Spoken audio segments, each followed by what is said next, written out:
सबसे पहले तो जिन अभ्यर्थियों का नेट और जेआरएफ क्लियर हुआ है तो बधाइयाँ।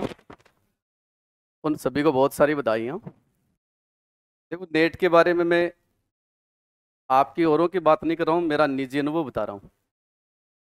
वैसे नेट और जेआरएफ को भारत की सबसे कठिन परीक्षा भी माना जाता है, लेकिन मुझे ऐसा लगता है कि ये भारत की सबसे सरल परीक्षा है। इस पर कोई टेंशन और दबाव वाली चीज़ नहीं है, क्योंकि आपको डायरेक्ट नौकरी नहीं देती है, केवल नौकरी की पात्रता देती है, खाली एलिजिबिलिटी एग्जाम है। और ये जब आप सबसे ज्यादा तैयारी करके जाते हो ना, तब नहीं होती है। जिस बार आपकी सबसे कम तैयारी होती है ना, उस साल होती है। क्योंकि मैंने ऐसा अनुभव 5 सब्जेक्टों में लिया है। हाँ, मैंने पॉलिटिकल साइंस से नेट किया 2002 में। उसके बाद में 2004 में सेट की एग्जाम 4 साल से होती थी पहले। फिर सेट की, उस समय सेट नहीं नाम था, इसका नाम था SLET, state level eligibility test. तो पॉलिटिकल साइंस से स्लेट कर ली। वो परीक्षा पास हो गई। फिर मैंने पीजी हिस्ट्री से भी कर रखा था, तो हिस्ट्री से भी दी मैंने एग्जाम, और हिस्ट्री से भी नेट हो गई। फिर अगली स्लेट आई तो हिस्ट्री से स्लेट भी हो गई।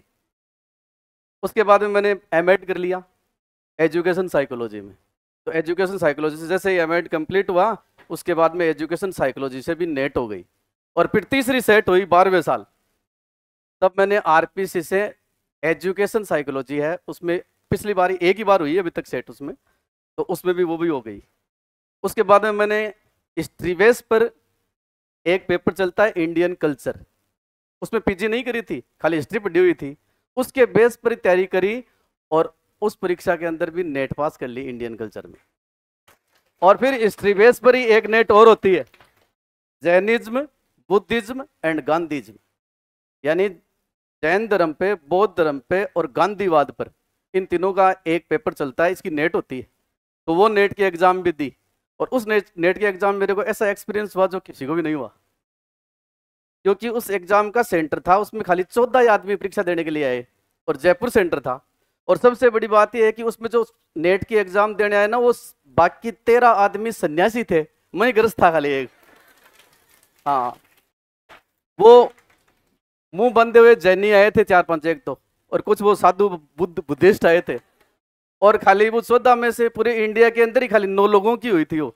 और मैंने तीनों के सिर्फ और सिर्फ 10 साल के पेपर पढ़ के गया था, और मेरी उसके अंदर यानी 4 लोगों की, 4 या 5 लोगों की पूरी हुई थी, वो रिजल्ट देखा था मैंने उसमें। तो वहां से सिर्फ मेरी एक की हुई, वो सन्यासी तो सारे रह गए। और मेरी हो गई। तो 5 सब्जेक्टों के अंदर हो गई, और बाकी इन 2 सब्जेक्टों में सेट होती नहीं है। अगर होती तो मान लो दे देते, लेकिन फिर उसके बाद में, लेकिन अब देखिए यार, बिल्कुल भी कोई ऐसे नहीं, जिस बार तैयारी करके गए थे ना, उस बार तो हुआ ही नहीं। इसलिए इस एग्जाम को तो आप देते रहो, ये कभी भी हो सकती है, इसमें लीजिए आप, और बिल्कुल भी टेंशन लेने की जरूरत नहीं। तो आपके सामने 5 सब्जेक्ट में तो मैंने कर रखी है, नेट कर रखी है, और उनमें से 3 में सेट भी कर रखी है। तो कोई बड़ी चीज नहीं है ये, तो पढ़ते पढ़ते हो जाएगी ये। आपका जो पीजी का एक्सपीरियंस है ना, ग्रेजुएशन और पीजी का, इसके बेस पर ही होती है, इसलिए कोई अलग से स्पेशल तैयारी करने की आवश्यकता नहीं है। ये अन्य एग्जाम की तैयारी के साथ में ही हो जाती है, बस इतना ही है, और कुछ नहीं। तो आप जो बैठे हैं ना, उनको कोई ऐसे सामने वालों को ऐसे मतलब बड़े जोर को काम करे, क्यों नहीं हो, बहुत सरल काम है,